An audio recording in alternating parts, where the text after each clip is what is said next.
Hello dear friends, હું છું doctor Amit Dholakia. અમારી ચેનલ કેમ ગુજરાતમાં આપનું હાર્દિક સ્વાગત કરું છું. આજના વિડીયો લેક્ચરમાં ધોરણ 12ના ચેપ્ટર 2ના લખાણ સંબંધિત પ્રશ્નો કે જે ગયા વિડીયો લેક્ચરમાં 2.9 એક્ઝામ્પલથી બાકી હતા તે બધા એક્ઝામ્પલ આપણે પૂર્ણ કરીશું અને તેની વિગતવાર સમજૂતી આપીશું. તો ડિયર ફ્રેન્ડ્સ, અહીંયા આપણી પાસે લખાણ સંબંધિત પ્રશ્ન 2.9 છે, જેમાં 298 કેલ્વિન તાપમાને શુદ્ધ પાણીનું બાષ્પ દબાણ 23.8 મિલીમીટર મર્ક્યુરી છે. 50 ગ્રામ યુરિયાને 850 ગ્રામ પાણીમાં ઓગાળતા દ્રાવણ માટે પાણીનું બાષ્પ દબાણ અને તેમાં થતો સાપેક્ષ ઘટાડો ગણવાનો છે. એટલે કે આ ઉદાહરણમાં આપણે દ્રાવણમાં 50 ગ્રામ યુરિયા 850 ગ્રામ પાણીમાં ઓગાળતા, એનો અર્થ એમ થાય કે અબાષ્પશીલ દ્રાવ્ય પદાર્થ બાષ્પશીલ દ્રાવકમાં ઓગાળતા બનતા દ્રાવણના બાષ્પ દબાણમાં થતો સાપેક્ષ ઘટાડો શોધવાનો છે. એટલે કે આ એક્ઝામ્પલ માટે આપણે રાઉલ્સના નિયમથી ગણતરી કરવી પડશે. તો અબાષ્પશીલ દ્રાવ્ય માટે જ્યારે બાષ્પશીલ દ્રાવકમાં ઓગાળવામાં આવે છે ત્યારે તેની માટેનું સમીકરણ રાઉલ્સના નિયમ મુજબ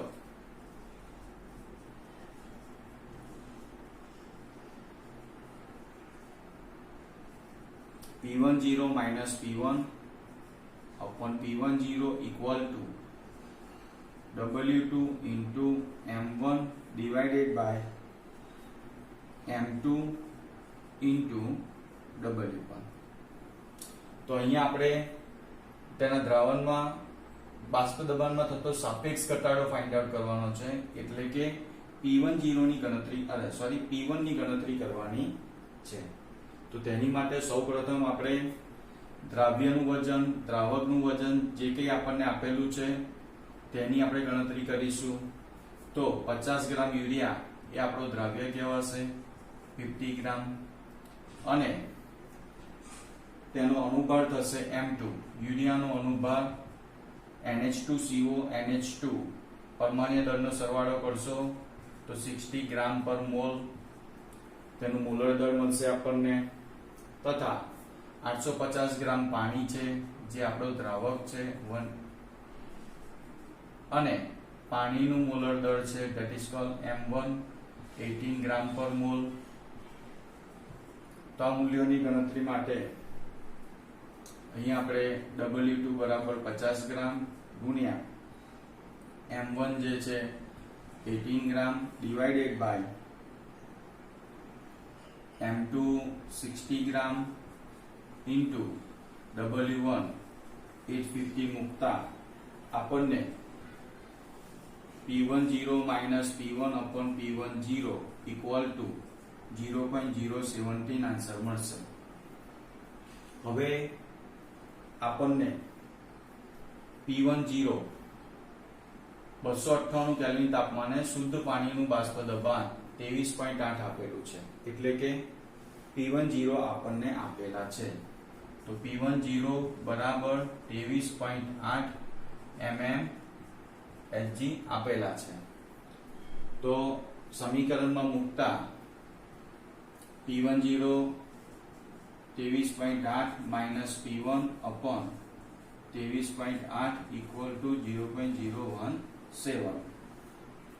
તો આનું આપણે સિમ્પ્લિફિકેશન કરીશું જેથી કરીને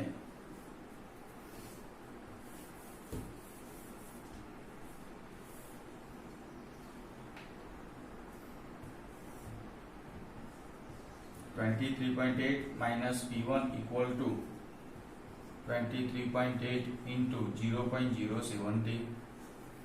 અને તો આનું જે સિમ્પ્લિફિકેશન છે એ 23.8 minus P1 equal to 23.8 ગુણ્યા 0.017 તમે કરશો તો 0.4046 આવશે અને જેને આપણે P1 બરાબર 23.8 અને 23.8 અને 0.46 કરીશું તો P1 ની વેલ્યુ આપણને મળશે 23.4. બાદબાકી કરતા આપણને પાણીના બાષ્પ દબાણમાં થતો સાપેક્ષ ઘટાડો એટલે કે દ્રાવણનું બાષ્પ દબાણ આપણને મળશે 23.4 mm Hg. ઓકે, તો આ રીતના પાઉસના નિયમથી આપણે દ્રાવણના બાષ્પ દબાણમાં થતો સાપેક્ષ ઘટાડાની ગણતરી કરી શકીએ છીએ. નેક્સ્ટ એક્ઝામ્પલ જોઈશું 2.10.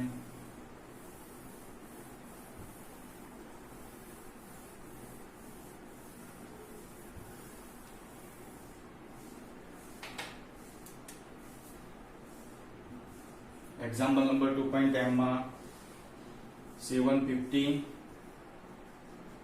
mm Hg દબાણે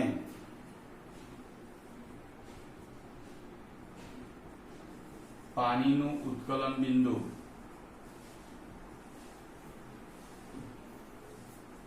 99.63 ડિગ્રી સેલ્સિયસ આપેલું છે. તો 500 ગ્રામ પાણીમાં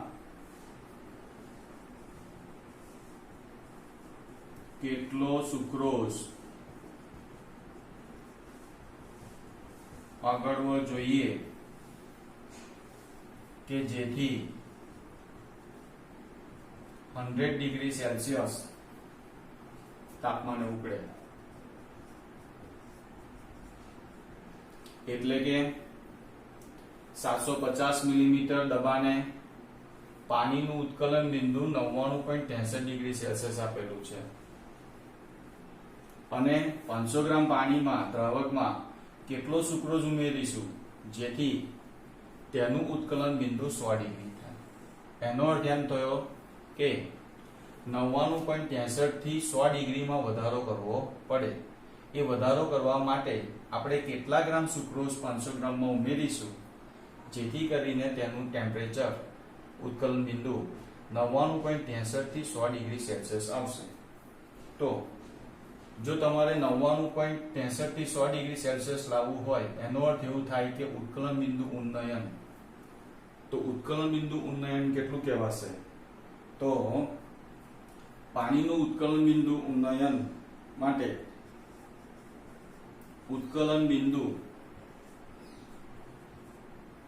ઉન્નયન બરાબર તો 100 ડિગ્રી સેલ્સિયસ આપણે લાવવાનું છે અને ગીવન છે 99.63 ડિગ્રી સેલ્સિયસ.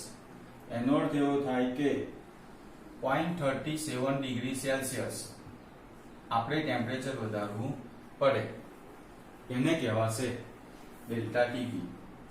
તો ડેલ્ટા ટીબી નું મૂલ્ય આનો અર્થ એવો થાય ડેલ્ટા ટીબી નું મૂલ્ય 0.37 ડિગ્રી સેલ્સિયસ વધારવા માટે કેટલા ગ્રામ સુક્રોઝ 500 ગ્રામમાં ઉમેરવો પડે.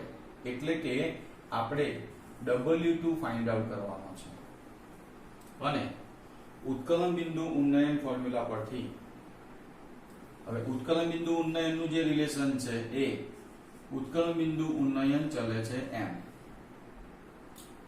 મોલર સાંદ્રતાને સમપ્રમાણમાં છે. તેના પરથી delta TB equal to KB into m અને મોલાલિટીની વેલ્યુ આપણે મૂકીશું તો delta TB equal to KB into W2 into 1000 divided by m2 into W1. આપણે ફાઇન્ડ આઉટ કરવાનું છે W2. તો W2 ને આપણે સૂત્ર કરતા બનાવીશું તો W2 equal to delta TB into m2 into W1 divided by KB into 1000.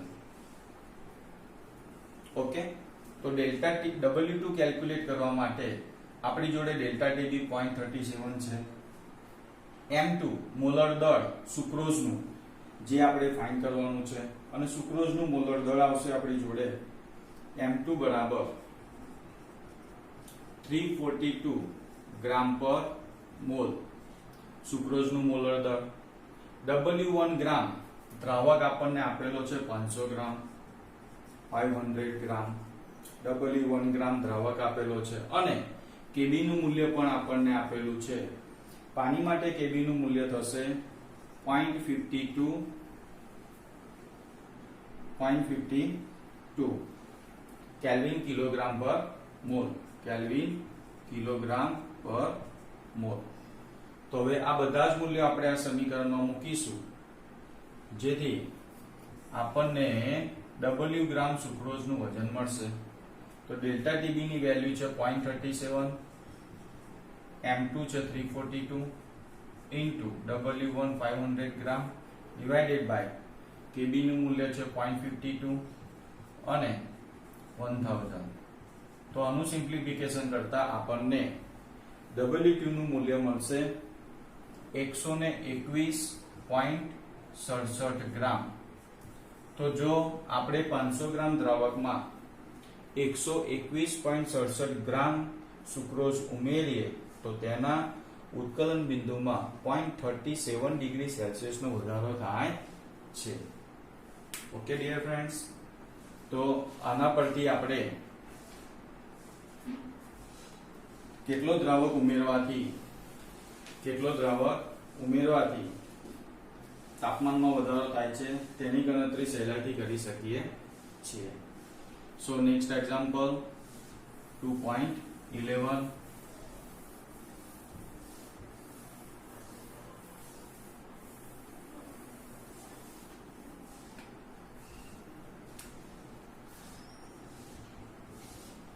લખાણ સંબંધિત 2.11 તેમાં 75 ગ્રામ એસિટિક એસિડમાં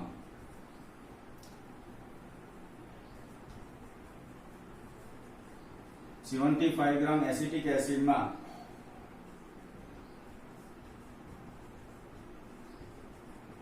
ઉમેરવા પડતા એસ્કોર્બિક એસિડ એટલે કે વિટામિન સી જેની ફોર્મ્યુલા છે C6H8O6 નું દળ ગણો જેથી તેનું ગલન બિંદુ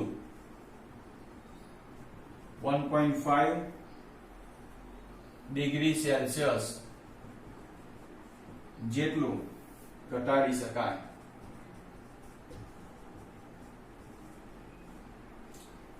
Kf નું મૂલ્ય આપ્યું છે 3.9 કેલ્વિન કિલોગ્રામ પર મોલ. સો ડિયર ફ્રેન્ડ્સ, હમણાં આગળ ઉપર દાખલો ગણ્યો હતો એ પ્રમાણે આ દાખલામાં પણ W2 ફાઇન્ડ આઉટ કરવાનું છે. એક્ઝામ્પલ નંબર 2.10 એ ઉત્કલન બિંદુ માટે હતો, આ એક્ઝામ્પલ ગલન બિંદુ માટે છે. તો અહીંયા તમને કહે છે 75 ગ્રામ એસિટિક એસિડમાં કેટલા ગ્રામ એસ્કોર્બિક એસિડ ઉમેરવો પડશે જેથી તેનું ગલન બિંદુ 1.5 ડિગ્રી સેલ્સિયસ જેટલું ઘટાડી શકાય. ઓકે, તો W2 આમાં પણ ફાઇન્ડ આઉટ કરવાનો છે. અહીંયા તમને ઘટાડો ડાયરેક્ટ આપી દીધો છે એટલે કશામાંથી માઈનસ કરવાનો નથી. તો આપણી જોડે ડેલ્ટા TF નું મૂલ્ય છે 1.5 ડિગ્રી સેલ્સિયસ જેટલું ઘટાડવાનું છે. 75 ગ્રામ તમને આપેલા છે એસ્કોર્બિક એસિડના એટલે W2 આપણી પાસે છે 75 ગ્રામ અને એસ્કોર્બિક એસિડનું મોલર દર M2 બરાબર C6H8O6 ફોર્મ્યુલાની તમે ગણતરી કરો તો એસ્કોર્બિક એસિડનું ગલન મોલર દર મળશે 176 ગ્રામ પર મોલ. એટલે W2 મળી ગયા, M2 મળી ગયા, ડેલ્ટા TB છે, Kf આપેલો છે. હવે મોલર દર એસિટિક એસિડનું મોલર દર આપણી પાસે થશે જેને M1 કહીશું આપણે 60 ગ્રામ પર મોલ. સો ડિયર ફ્રેન્ડ્સ, ગલન બિંદુ નો એક્ઝામ્પલ છે માટે આપણે સમીકરણ યુઝ કરીશું ડેલ્ટા TF બરાબર KF into M. m ની વેલ્યુ મોલાલિટી આપણે મૂકીશું. સમીકરણ બનશે kf W2 1000 divided by m2 W1. Okay, તો આ રીતના આપણને ડેલ્ટા TF બરાબર kf W2 1000 M2 W1 મળશે. આપણે ફાઇન્ડ આઉટ કરવાનું છે વજન એસ્કોર્બિક એસિડ નું. માટે ફરી પાછું આપણે એસ્કોર્બિક એસિડ W2 સૂત્ર કરતા બનાવીશું, જેથી કરીને delta TF M2 W1 divided by KF 1000 રીઅરેન્જમેન્ટ કરતા મળશે. હવે આપણે આમાં આપણી પાસે જે મૂલ્યો છે એ મૂકતા ડેલ્ટા TF નું મૂલ્ય છે 1.5, M2 છે 176, W1 છે આપણી જોડે 75 ગ્રામ,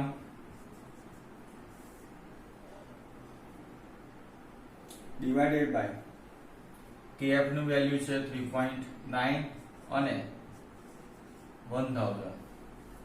ઓકે, તો આનું જો તમે સિમ્પ્લિફિકેશન કરશો તો આપણને સમીકરણમાં મળશે W2 equal to 5.077 gram. Okay, તો આ રીતના આપણે જો 5.077 ગ્રામ એસ્કોર્બિક એસિડ ઉમેરીશું, જેથી 1.5 ડિગ્રી સેન્ટીગ્રેડ નો ઘટાડો થશે ગલન બિંદુમાં. અને એક્ઝામ્પલ નંબર 2.12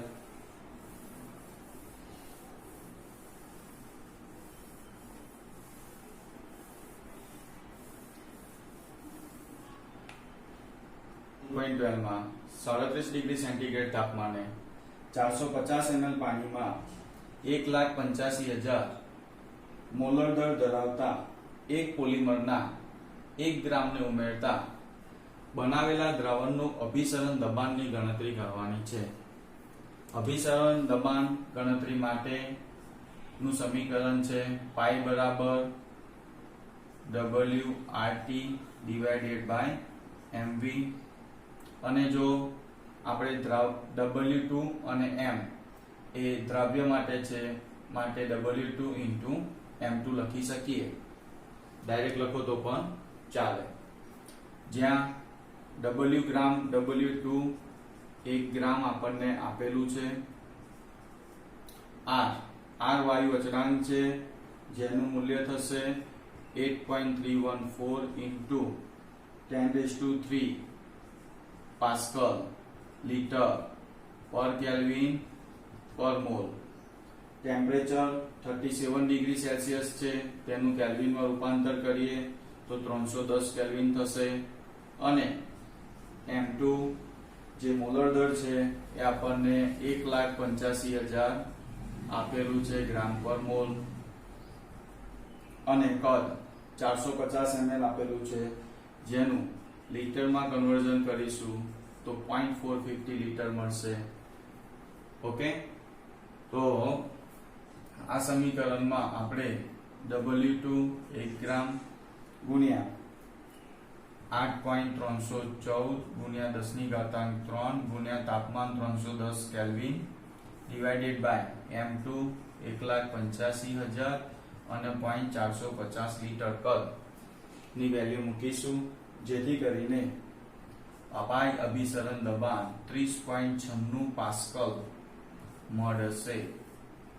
તો ડિયર સ્ટુડન્ટ, 1 ગ્રામ પોલિમર જેનું પોલિમરનું મોલર દર છે 1,85,450 ml માં ઉમેરીશું તો તેના અભિસરણ દબાણમાં 30.96 પાસ્કલ જેટલો ઘટાડો થશે. ઓકે, તો આ રીતના આપણું અભિસરણ દબાણ કેટલું મળશે આપણને? પાઈ બરાબર 30.96 પાસ્કલ. સો ડિયર સ્ટુડન્ટ, આપણે આ વિડિયો લેક્ચરમાં લખાણ સંબંધિત પ્રશ્ન એક્ઝામ્પલ નંબર 2.12 સુધીના ચેપ્ટર નંબર 2 ના બધા જ એક્ઝામ્પલ કમ્પ્લીટ કરીએ છીએ અને આ એક્ઝામ્પલ્સ જે બોર્ડ એક્ઝામમાં પૂછાતા હોય છે, જેની તમારે ઘરે વારંવાર પ્રેક્ટિસ કરીને ગણવાના છે અને બોર્ડ એક્ઝામ માટે અતિ મહત્વના આઈએમપી એક્ઝામ્પલ્સ છે આ બધા કે જે બોર્ડ એક્ઝામમાં તમને 3 માર્ક્સ આપશે. તો હું આશા રાખીશ કે તમને આ એક્ઝામ્પલ આવડ્યા હશે અને તમે એની ગણતરી ઘરે કરશો. So dear friends, thank you very much.